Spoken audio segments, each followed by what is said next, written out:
नमस्कार दोस्तों। देखिए मित्रों, अभी हम जो 12वीं क्लास की पुस्तक है भारत का इतिहास माध्यमिक शिक्षा बोर्ड की, इसमें दूसरा चैप्टर है भारतीय इतिहास के स्वर्णिम पृष्ठ। तो आज हम इसका तीसरा पार्ट पढ़ने वाले हैं जो कि मौर्य काल का ही है, वो समाप्त हो जाएगा आज और गुप्त काल आपका शुरू हो जाएगा। और इसके साथ ही आपको एक क्वेश्चन का आंसर बताना है कि बाल विकास से संबंधित क्वेश्चन है।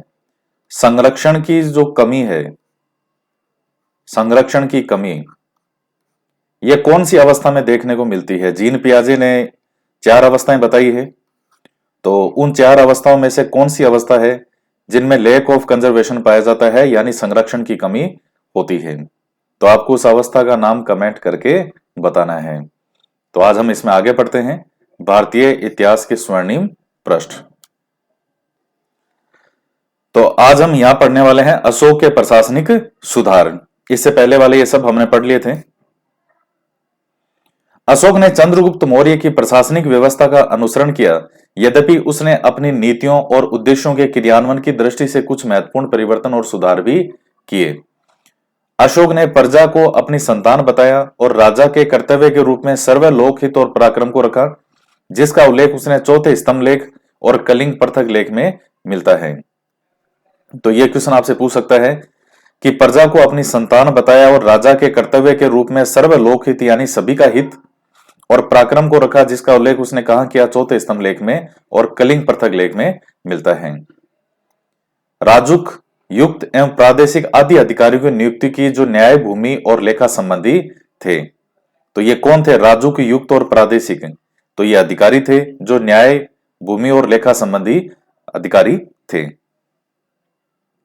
13वें वर्ष में अशोक ने दम महामात्र पद का सृजन किया। यह क्वेश्चन आपसे पूछ सकता है, यह बहुत मोस्ट है, यह वाली लाइन। जिनका कार्य विभिन्न संप्रदायों में सामंजस्य अकारण दंडितों के परिवार को सहायता प्रदान करना था। तो ये आप थोड़ा सा ये ध्यान में रखें। 13वें वर्ष में अशोक ने दम महामात्र का पद का सृजन किया था। क्या काम था? विभिन्न संप्रदायों में जो अंदर है वो संप्रदाय के अंदर सामंजस्य रखना और बिना कारण ही जो दंडित हैं उनके परिवार को सहायता प्रदान करना। अशोक ने ऐसी व्यवस्था की जिसमें हर समय हर जगह राजा के पास जनता के सुख दुख और समस्याओं की खबर पहुंचे। इस हेतु अशोक ने प्रतिवेदकों की नियुक्ति की, जिसका उल्लेख छठे शिलालेख में मिलता है।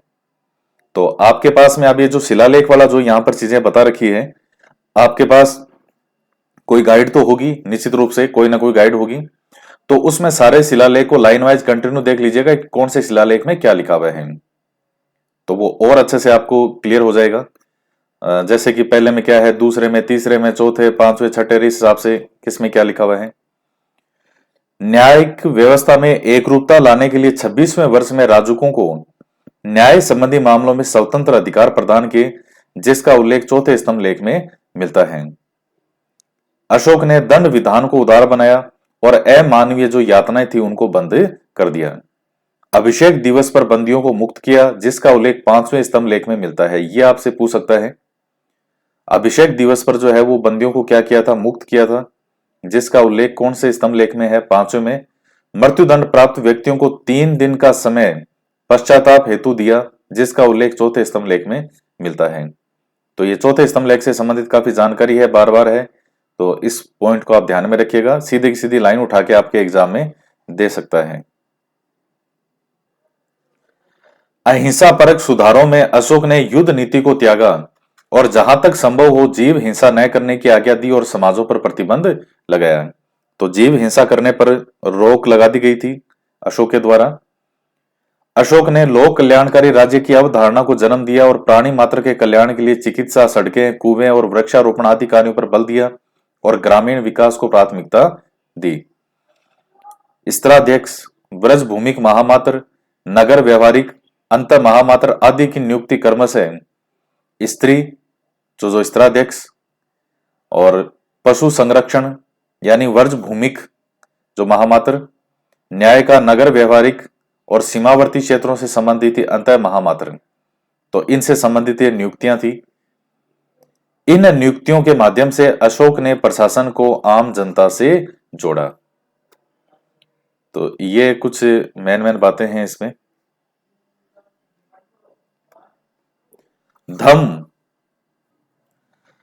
धम का आविष्कार करके राजा प्रजा नौकरशाही के लिए एक संविदा तैयार की, जिससे अंतः संबंधों में प्रगाढ़ता आई। अशोक ने वैदेशिक नीति को समसामयिक बनाया। इस प्रकार अशोक ने पूर्व प्रचलित मौर्य प्रशासन को और अधिक दक्ष और सक्षम बनाया। तो और ये कुछ फोटो वगैरह है प्रयाग स्तंभ अभिलेख की।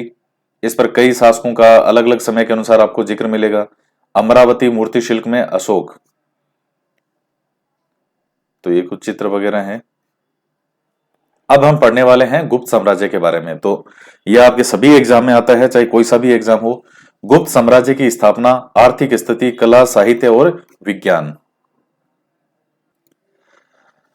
तो गुप्त साम्राज्य के बारे में 275 ईस्वी से 550 ईस्वी तक। तो गुप्त साम्राज्य का उदय जो है वो 3री शताब्दी में हुआ था। विष्णु पुराण, वायु पुराण और भागवत पुराण से ज्ञात होता है कि आरंभिक गुप्त राज्य में मगध और उत्तर पश्चिम बंगाल तक गंगा नदी के तटीय प्रदेश शामिल थे। तो जो मगध और उत्तर पश्चिम बंगाल तक जो गंगा नदी, उत्तर पश्चिम बंगाल जो बंगाल है उसका उत्तर पश्चिम तक गंगा नदी के तटीय के प्रदेश शामिल थे। अब देखिए ये आपसे पूछ सकता है कि जैसे विष्णु पुराण है, वायु पुराण है, भागवत पुराण है, तो क्या इसमें इसकी जानकारी मिलती है गुप्त साम्राज्य की? तो निश्चित रूप से मिलती है।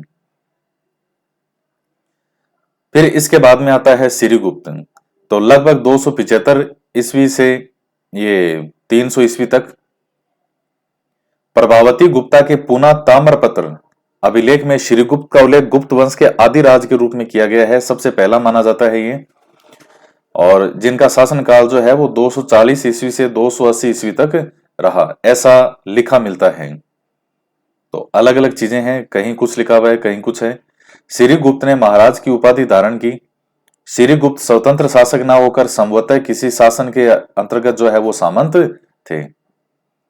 तो ये जो शुरू में शासक के बारे में, जो प्रारंभिक शासक के बारे में जानकारी मिलती है, तो कहते हैं कि संभवतः हो सकता है किसी के सामंत हो, स्वतंत्र रूप से शासक नहीं होंगे, लेकिन महाराज की उपाधि धारण की थी। और समय जो आता है इनका वो 240 ईस्वी से 280 तक का जो है ये माना जाता है। आप इस वाले को ध्यान में रखिएगा, 240 से 280 ईस्वी तक। इसके बाद में नेक्स्ट तो श्रीगुप्त के बारे में यही है कि एक तो सबसे पहले शासक कौन सा था, तो वो श्रीगुप्त था। और इसके अलावा ये प्रभावती गुप्ता के पूना ताम्रपत्र, प्रभावती गुप्त के पूना ताम्रपत्र अभिलेख में, तो इसके अंदर जो है वो श्रीगुप्त का उल्लेख गुप्त वंश के आदिराज के रूप में किया गया है। सबसे पहला शासक जो है वो, ये इनका समय है और महाराज की उपाधि धारण की। इसके बाद में आता है घटोत्कच। लगभग 280 ईस्वी में श्रीगुप्त ने घटोत्कच को अपना उत्तराधिकारी बनाया और इसने भी महाराज की उपाधि धारण की। प्रभावती गुप्ता के पूना और रिद्धपुर ताम्रपत्र अभिलेखों में घटोत्कच को गुप्त वंश का प्रथम राजा बताया गया है। इसका राज्य संभवतः मगध के आसपास तक ही सीमित था। इसने 319 ईस्वी तक शासन किया। तो इसके बारे में देखिए अब ये लिखा हुआ है, लेकिन सबसे पहला जो शासक है वो श्रीगुप्त ही है, आदिराज के रूप में जिसे लिखा गया। और इसमें मिल जाता है कि पहला शासक ये वर्णन मिलता है, लेकिन आपको जो चीज मैं बता रहा हूं वो ध्यान में रखनी है। आप श्रीगुप्त को सबसे पहला शासक है, उसके बाद में आता है घटोत्कच, इसका भी शासनकाल ठीक था और इसने भी जो है वो महाराज की उपाधि धारण की थी। ये 2-3 मेन पॉइंट है इसमें। सन 1 तो इसमें ऊपर नीचे अलग अलग लिख रखे हैं, यहां कुछ है यहां कुछ है, तो थोड़ा सा इस पॉइंट को ध्यान में रखें आप। इसके बाद में आता है चंद्रगुप्त प्रथम। तो 319 ईस्वी से 335 ईस्वी तक घटोत्कच के उत्तराधिकारी के रूप में सिंहासनारूढ़ चंद्रगुप्त प्रथम एक प्रतापी राजा था। उसने उस समय के प्रसिद्ध लिच्छवी कुल की कन्या कुमार देवी से विवाह किया और इस विवाह के उपरांत गुप्त वंश की प्रसिद्धि बढ़ने लगी। उसने महाराजा धीराज की उपाधि धारण की, जो प्राय सर्वोच्च शासन के लिए प्रयोग की जाती थी। तो यह ध्यान में रखिएगा, महाराजा धीराज की उपाधि धारण की। इससे पहले के जो शासक हैं उन्होंने महाराज की उपाधि धारण की। चंद्रगुप्त प्रथम ने महाराजा धीराज की उपाधि धारण की और चंद्रगुप्त प्रथम ने एक संवत गुप्त शासक 319-20 जो है इस समय ये चलाया था। तो ये भी थोड़ा सा पॉइंट आप ध्यान में रखिएगा। गुप्त संवत का कौन सा शासक है? चंद्रगुप्त प्रथम है। है कौन सा? गुप्त काल का चंद्रगुप्त प्रथम है। मौर्य साम्राज्य वाला मौर्य मत कर देना। हालांकि चीजें हम बेसिकली सब पढ़ चुके हैं, ये एक तरह से आपका रिवीजन ही हो रहे हैं। 10th क्लास तक आप 6 से 10th की किताबें रट लो, आपका रीड क्लियर हो जाएगा एसएसटी का। मेन असली बात तो है ये। बाकी तो फिर आप थोड़ी थोड़ी जानकारी तो आप चाहिए लेते रहो, लेकिन वो किताबें अच्छे से याद होनी चाहिए दिमाग में। ऐसा नहीं 2-4 बार पढ़ ली का, हमने तो पढ़ ली लेकिन वो दिमाग में फिट हुई या नहीं हुई, मेन चीज वो है। समुद्रगुप्त 335 से 375 ईस्वी, चंद्रगुप्त प्रथम के बाद में उसका पुत्र समुद्रगुप्त राजगद्दी पर बैठा। समुद्रगुप्त के दरबार में प्रसिद्ध कवि हरिशैन रहता था। यह क्वेश्चन आपसे पूछ सकता है, इंपॉर्टेंट, जिसने प्रयाग प्रशस्ति लेख में समुद्रगुप्त के विजय अभियानों का उल्लेख किया था। यह अभिलेख उसी स्तंभ पर उत्कीर्ण है जिस पर अशोक का स्तंभ है। मैंने आपको ऊपर जो फोटो दिखाई थी, मैंने कहा कई शासकों का, कईयों का वर्णन किया गया है उसमें, तो अशोक का भी है। इसने अपनी विजयों की उद्घोषणा हेतु अश्वमेध यज्ञ संपन्न करवाया था। तो वो अश्वमेध यज्ञ क्या होता है? घोड़ा जो है वो निकलता था किसी भी, जो भी दूसरे राज्यों से कोई अगर उसको रोकता था तो उसे युद्ध करना पड़ता था, जो घोड़ा छोड़ता था उनकी सेनाओं के साथ में। तो समुद्रगुप्त के जो प्राप्त सिक्कों में कुछ पर अश्वमेध पराक्रम लिखा मिलता है। प्रयाग स्तंभ अभिलेख में जो इलाहाबाद उत्तर प्रदेश में विद्यमान है, गुप्त काल का महत्वपूर्ण ऐतिहासिक सोर्स है। तो ये प्रयाग स्तंभ अभिलेख ये रहा। तो ये है कहां पर? उत्तर प्रदेश में विद्यमान है, इलाहाबाद में, जिसमें समुद्रगुप्त के राज्याभिषेक, दिग्विजय और व्यक्तित्व पर विशद प्रकाश डाला गया है और कई अधिकारियों के पदों और नामों के उल्लेख से गुप्तकालीन शासन व्यवस्था की जानकारी मिलती है। अलंकारिक संस्कृत भाषा, ब्राह्मी लिपि और चंपू शैली तात्कालिक समृद्ध साहित्य के प्रगति की प्रतीक है। तो चंपू शैली, और जिसमें गद्य पद्य का दोनों का उनका प्रयोग होता है, ब्राह्मी लिपि, संस्कृत भाषा, तो इन सब का प्रयोग किया गया। प्रयाग प्रशस्ति में समुद्रगुप्त को कविराज, गायन व संगीत में दक्षता में गुरु तुमरु व नारद को लज्जित करने वाला, कि इतना प्रवीण है ये कि ये भी लज्जित हो जाएं, लाख गायों का दानी, उच्च कोटि का विद्वान, विद्या का संरक्षक और धर्म का प्राचीर कहा गया। तो किसमें? प्रयाग प्रशस्ति में। और देखिए जब भी ये, हालांकि कईयों का वर्णन है, लेकिन चूंकि समुद्रगुप्त के नाम से इतना लोकप्रिय है कि जब भी प्रयाग प्रशस्ति या ये प्रयाग स्तंभ दिमाग में आता है, सीधा नाम किसका आता है? समुद्रगुप्त का। तो कविराज कहा गया इसको। एरण अभिलेख में उसे पराक्रम और विजय का स्रोत कहा गया। अश्वमेध प्रकार व वीणा बजाते सिक्कों, ये चित्र आप देखते हैं समुद्रगुप्त का अक्सर वीणा बजाते हुए। आदि से समुद्रगुप्त के विद्वान, संगीतज्ञ, गायक, दानी, धर्मनिष्ठ, पराक्रमी, विनयशील और विजयाकांक्षी आदि व्यक्ति गुणों का पता चलता है। श्रीलंका के राजा मेघवर्मन ने, यह क्वेश्चन पूछा गया है और आपके दोबारा भी जो है ये एग्जाम में आ सकता है। श्रीलंका के राजा मेघवर्मन ने कुछ उपहार भेजकर समुद्रगुप्त से गया में, जो कि बिहार में है, एक बौद्ध मंदिर बनवाने की अनुमति मांगी थी। यह क्वेश्चन पूछ रखा है कि किसने अनुमति मांगी थी? तो श्रीलंका का राजा था मेघवर्मन। कहां पर? गया में, यानी बिहार में।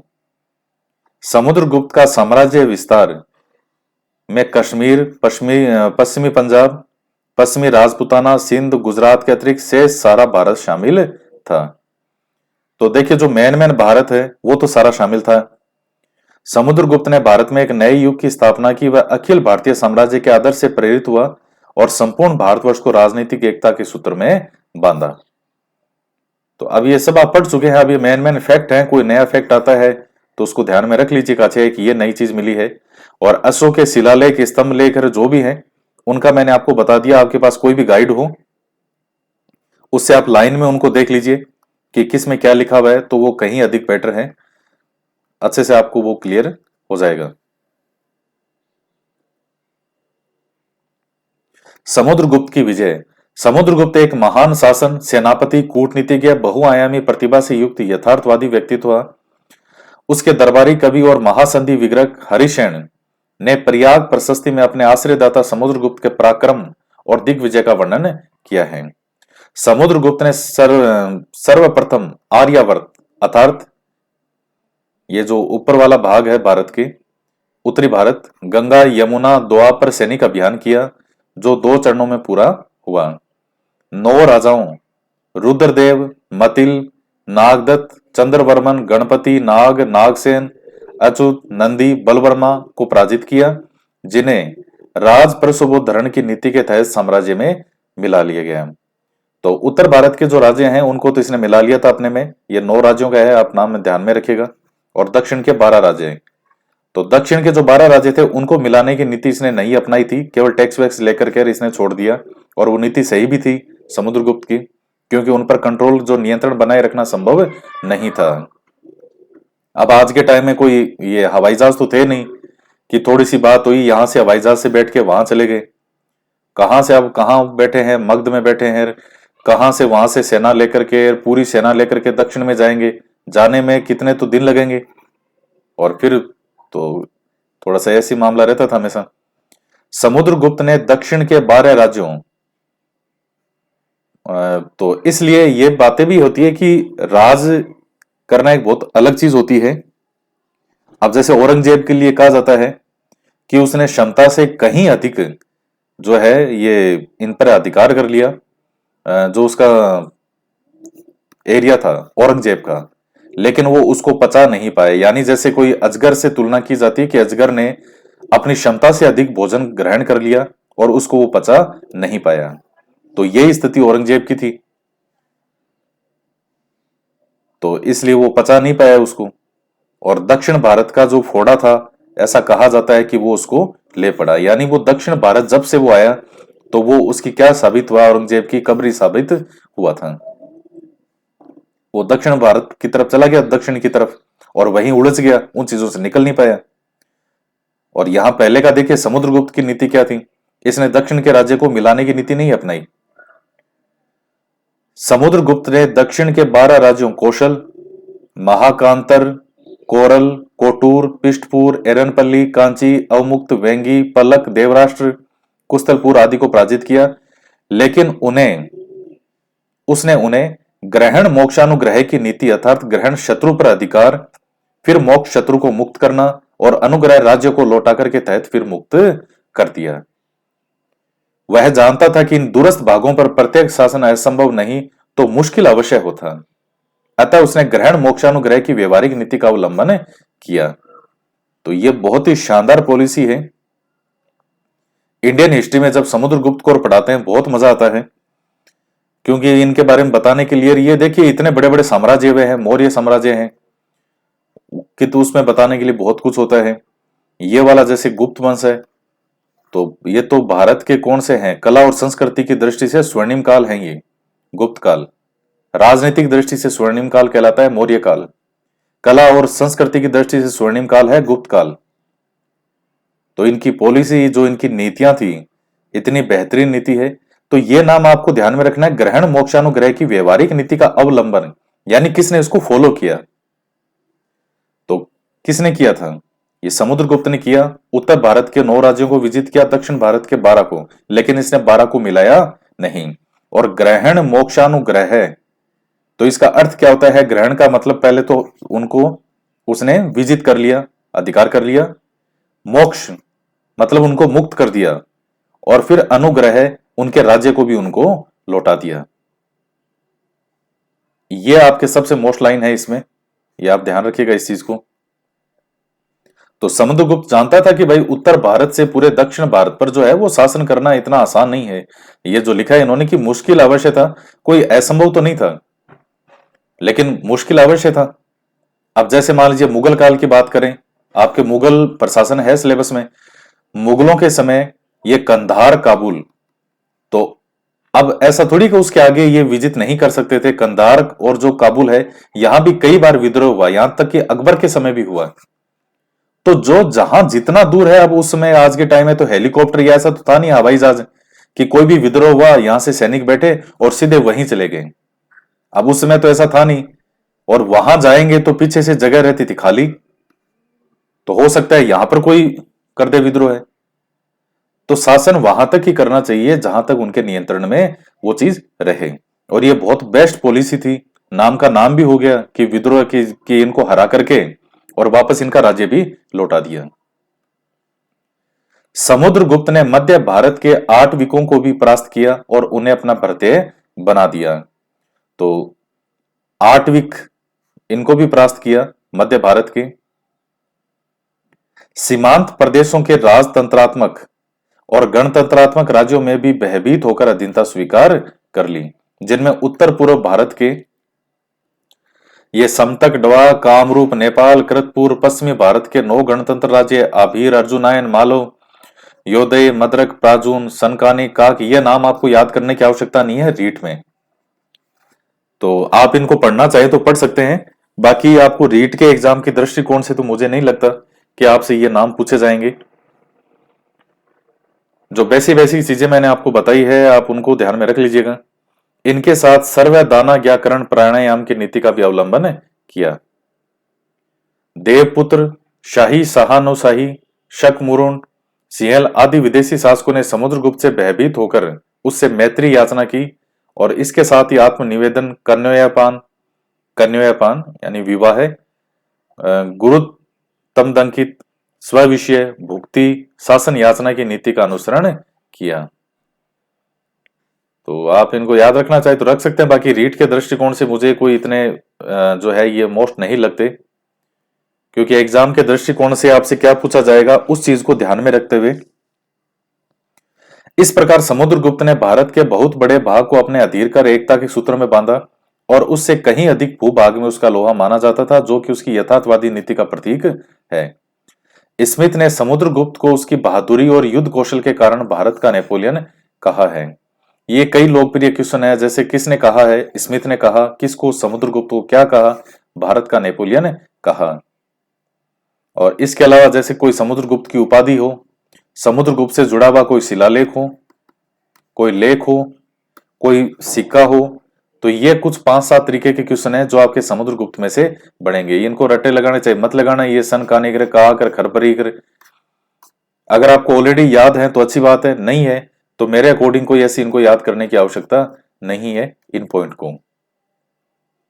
अब कोई कहे कि नहीं मैं तो याद करूंगा तो बहुत अच्छी बात है, कर लेना बिल्कुल। अब आता है चंद्रगुप्त सेकंड। समस्त गुप्त राजाओं में समुद्रगुप्त का पुत्र चंद्रगुप्त द्वितीय सर्वाधिक शौर्य और वीरोचित गुणों से संपन्न था। चंद्रगुप्त द्वितीय ने अपनी पुत्री प्रभावती का विवाह वाकाटक नरेश रुद्रसेन द्वितीय से किया था। रुद्रसेन की मृत्यु के बाद चंद्रगुप्त ने अप्रत्यक्ष रूप से वाकाटक राज्य को अपने राज्य में मिलाकर उज्जैन को अपनी दूसरी राजधानी बनाया। तो रुद्रसेन की मृत्यु होगी तो एक प्रकार से बेटी की सहायता करने से, क्योंकि अब वो चूंकि वहां इसकी पुत्री है प्रभावती, उसका विवाह हुआ था वाकाटक नरेश रुद्रसेन सेकंड से, द्वितीय से, तो फिर एक प्रकार से वहां भी अब इसका शासन हो गया। और चंद्रगुप्त द्वितीय को बहुत महान राजाओं में माना जाता है। और इसके साथ ही गुप्त काल से संबंधित जो है वो 3 जो है मॉडल पेपर टाइप मैंने यूट्यूब पे अपलोड कर रखे हैं। आप सर्च कर लीजिएगा गुप्त काल बाई अजय चौधरी या गुप्त काल क्वेश्चन, इस तरह से आप सर्च करेंगे तो वो सारे पेपर आपको मिल जाएंगे। 3 पेपर हैं यूट्यूब पे, उनमें आपका पूरा गुप्त काल जो एक तरह से रिवीजन हो जाएगा। उनको साथ में क्वेश्चन को एक्सप्लेन भी किया है। चीनी यात्री फाहियान चंद्रगुप्त द्वितीय के काल में भारत आया था। उसके दरबार में कालिदास और अमर सिंह जैसे विद्वान रहते थे। तो वो कौन से विद्वान थे, उन सब विद्वानों को याद करने की जो भी ट्रिक है वो भी मैंने आपको बताई है। तो कालिदास, अमर सिंह जैसे विद्वान थे, चीनी यात्री फाहियान, यह भी चंद्रगुप्त द्वितीय काल में भारत आया था। और हैनसांग किसके समय आया था? हर्षवर्धन के समय। शकों को पराजित करने की स्मृति में चंद्रगुप्त द्वितीय ने चांदी के विशेष सिक्के जारी किए थे। चंद्रगुप्त द्वितीय ने सर्वप्रथम वैवाहिक संबंधों द्वारा अपनी स्थिति सुदृढ़ की। उसने नाग वंश की कुबेर नागा और वाकाटक वंश के रुद्रसेन द्वितीय से अपनी पुत्री प्रभावती का विवाह किया। इनसे प्रभावशाली शासकों की मित्रता व संरक्षण प्राप्त हो गया। चंद्रगुप्त द्वितीय ने गुप्त साम्राज्य को अरब सागर तक बढ़ाया। अरब सागर तक यानी ये जो इधर गुजरात ये इस तरफ का है, और सौराष्ट्र प्रायद्वीप को विजित किया। सौराष्ट्र ये गुजरात वाला ही। उसने पश्चिमी भारत के शकों को पराजित किया और शक शासक रुद्रसेन तृतीय को हराया। इससे गुजरात, मालवा और काठियावाड़ गुप्त साम्राज्य के अंग हो गए। हुणों की सक्रियता को देखते हुए उसने उत्तर पश्चिम के गणराज्यों का विलय कर लिया। मेहरौली अभिलेख से विदित होता है कि उसने पश्चिम में बहालिक यानी बैक्ट्रिया और पूर्व में बंगाल तक अपनी सत्ता का विस्तार किया था। तो इतना विशाल साम्राज्य उज्जैन को दूसरी राजधानी बनाने से राज्य के समुद्री व्यापार और गुजरात प्रांत के संसाधनों में वृद्धि हुई। तो अब ये उज्जैन की तरफ राजधानी, दूसरी राजधानी बना ली थी उज्जैन को। चंद्रगुप्त ने अपने पराक्रम और शौर्य से गुप्त साम्राज्य की सीमाओं का चतुर्दिक यानी चारों दिशाओं में विकास किया, चहुं और अपने यश में वृद्धि की। तो ये चंद्रगुप्त सेकंड के बारे में है महत्वपूर्ण बातें। अब है कुमारगुप्त प्रथम। चंद्रगुप्त द्वितीय के बाद उसका पुत्र कुमारगुप्त गद्दी पर बैठा। उसने बड़ी संख्या में मुद्राएं जारी करवाई। बयाना मर्द भांड से कुमारगुप्त की करीब 623 मुद्राएं मिली है। यह ध्यान रखना, बयाना भरतपुर वाला। हैन सांग ने कुमारगुप्त का नाम सक्रादित्य बताया और कुमारगुप्त को अपने शासन के अंतिम समय में पुष्यमित्र जातियों के विद्रोह का सामना करना पड़ा। इसकी जानकारी स्कंदगुप्त के भीतरी स्तंभ लेख से मिलती है। जब जब भीतरी स्तंभ लेख का नाम आएगा तब तक स्कंदगुप्त का नाम आएगा। यहीं से गुप्त साम्राज्य विघटन की ओर अग्रसर हुआ। संभवतः नालंदा विश्वविद्यालय का संस्थापक भी कौन था? कुमारगुप्त ही था। यह प्रश्न कई बार परीक्षा में पूछा गया है। यह सुदर्शन झील वाला भी कई बार पूछा गया है कि नालंदा विश्वविद्यालय का संस्थापक किसको माना जाता है? तो कुमारगुप्त को माना जाता है। तो फिर आता है स्कंदगुप्त। स्कंदगुप्त को राज सिंहासन पर बैठते ही जूनागढ़ अभिलेख में मल्लेज के रूप में उल्लेखित होणों के आक्रमण का सामना करना पड़ा, जिसका उल्लेख भीतरी स्तंभ लेख में मिलता है, जिसमें स्कंदगुप्त को सफलता मिली। इनकी स्वर्ण मुद्राओं पर विक्रमादित्य की उपाधि मिलती है। स्कंदगुप्त ने सौराष्ट्र में प्रणदत्त को गवर्नर के रूप में नियुक्त किया। स्कंदगुप्त ने गिरिनार पर्वत पर स्थित सुदर्शन झील के पुनर्द्वार का कार्य गवर्नर प्रणदत्त के पुत्र चक्रपालित को सौंपा, जिसने झील के किनारे एक विष्णु मंदिर का निर्माण करवाया था। यह चीज यहां महत्वपूर्ण है। पहली बात तो यह है कि जूनागढ़ अभिलेख जो है उसमें मलेच के रूप में किसे उल्लेखित किया गया है? होणों को। तो उनके आक्रमण का सामना करना पड़ा। इसके अलावा जो इसकी स्वर्ण मुद्राएं हैं उन पर विक्रमादित्य की उपाधि की जानकारी मिलती है। विक्रमादित्य की उपाधि भी कईयों ने धारण की थी और लोकप्रिय विक्रमादित्य जो शासक है वो ये था चंद्रगुप्त द्वितीय विक्रमादित्य। इसके अलावा स्कंदगुप्त ने सौराष्ट्र में प्रणदत्त को गवर्नर के रूप में नियुक्त किया था। तो गुजरात के अंदर जो है प्रणदत्त को गवर्नर के रूप में नियुक्त किया। स्कंदगुप्त ने गिरिनार पर्वत पर स्थित सुदर्शन झील के पुनर्द्वार का कार्य गवर्नर प्रणदत्त का पुत्र था चक्रपालित, इसको सौंपा था। तो जिसने झील के किनारे एक विष्णु मंदिर का निर्माण करवाया। तो कई बार ये प्रणदत्त का नाम भी आ जाता है और पुनर्द्वार कार्य किसने सौंपा था? तो चक्रपालित को। और शासक का नाम आता है तो स्कंदगुप्त। स्कंदगुप्त के शासन के प्रारंभ में गुप्त साम्राज्य आंतरिक और बाह्य समस्याओं से ग्रसित था। स्कंदगुप्त के भीतरी स्तंभलेख, जूनागढ़ अभिलेख और चंद्रगुप्त परिप्रचा आदि अभिलेखों और साहित्यिक स्रोतों से हुण आक्रमण का और स्कंदगुप्त के द्वारा उनको पराजित करने का उल्लेख मिलता है। यह युद्ध संभवतः उत्तर पश्चिम सीमावर्ती क्षेत्र में हुआ।